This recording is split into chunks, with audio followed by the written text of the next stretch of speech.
নমস্কার বন্ধুরা, গল্প সংকলনে তোমাদের সকলকে স্বাগত। আশা করি সকলেই খুব ভালো আছো।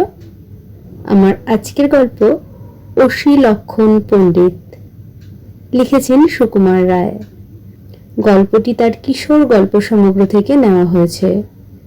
শুরু করছি গল্প অসি লক্ষণ পণ্ডিত। রাজার সভায় মোটা মোটা মাইনেওয়ালা অনেকগুলি কর্মচারী। তাদের মধ্যে সকলেই যে খুব কাজের লোক তা নয়। দু চারজন খেটে খুটে কাজ করে আর বাকি সবাই বসে বসে মাইনে পায়। যারা ফাঁকি দিয়ে রোজগার করে তাদের মধ্যে একজন আছেন, তিনি অসি লক্ষণ পণ্ডিত। তিনি রাজার কাছে এসে বললেন তিনি অসি লক্ষণ অর্থাৎ তলোয়ারের দোষ গুণ বিচার করতে জানেন। অমনি রাজা বললেন, উত্তম কথা, আপনি আমার রাজসভায় থাকুন। আমার রাজ্যের যত তলোয়ার আপনি তার লক্ষণ বিচার করবেন। সেই অবধি ব্রাহ্মণ রাজার রাজসভায় ভর্তি হয়েছেন, মোটা রকম মাইনে পাচ্ছেন আর প্রতিদিন তলোয়ার পরীক্ষা করছেন আর বলছেন, এই তলোয়ারটা ভালো, এই তলোয়ারটা খারাপ। ভারী কঠিন কাজ। কত তলোয়ার ঘেটে ঘুটে দেখে আর শুকে চটপট তার বিচার করছেন। তার বিচারের নিয়মটি কিন্তু ভারী সহজ। তলোয়ার এনে যখন তার হাতে দেওয়া হয় তখন তিনি সেটাকে শুকে দেখেন। তলোয়ার যারা বানায় তারা তলোয়ারের গায়ে তাদের মার্কা এঁকে দেয়, তাই দেখে বোঝা যায় কোনটা কার তলোয়ার। পণ্ডিত মহাশয় শুকবার সময় সেই মার্কাটুকু দেখে নেন।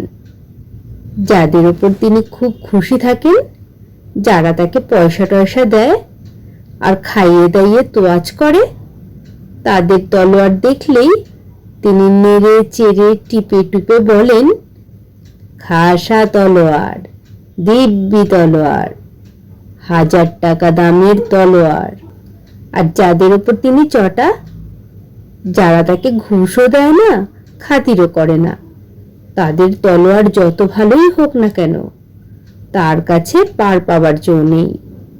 সেগুলি হাতে পড়লেই তিনি অমনি একটু শুকেই নাক সিটকিয়ে বলে ওঠেন, অতি বিচ্ছিরি, অতি বিচ্ছিরি, তলোয়ার তো নয়, যেন কাস্তে গড়েছে। এমনি করে কত ভালো ভালো কারিগর কত চমৎকার তলোয়ার বানিয়ে আনে, কিন্তু বিচারের গুণে তার 2 টাকাও দাম হয় না।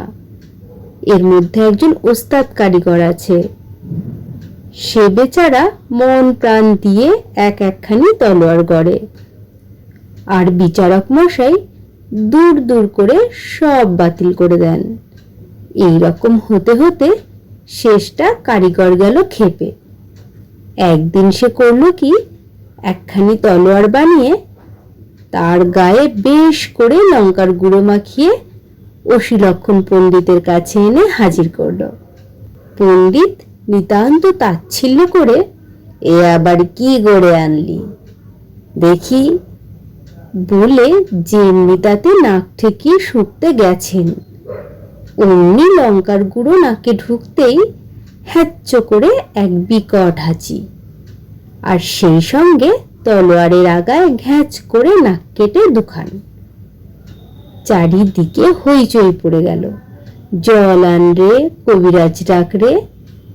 ততক্ষণে তলোয়ারগুলো লম্বা লম্বা পা ফেলে তার বাড়ি পর্যন্ত পিঠ টান দিয়েছে।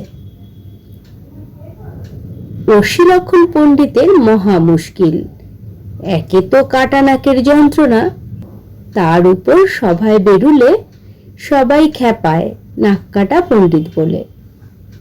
বেচারার এখন মুখ দেখানোই দায়। সে সভায়ও যেতে পারে না, চাকরিও করতে পারে না। তাকে দেখলেই লোকে জিজ্ঞাসা করে, তলোয়ারটা কেমন ছিল। শেষ হলো গল্প অসি লক্ষণ পণ্ডিত। গল্প পাঠ ভালো লেগে থাকলে চ্যানেলটিকে একটি লাইক করো, সাবস্ক্রাইব করে পাশে থেকো। সকলেই সুস্থ থেকো, ভালো থেকো। অনেক ধন্যবাদ।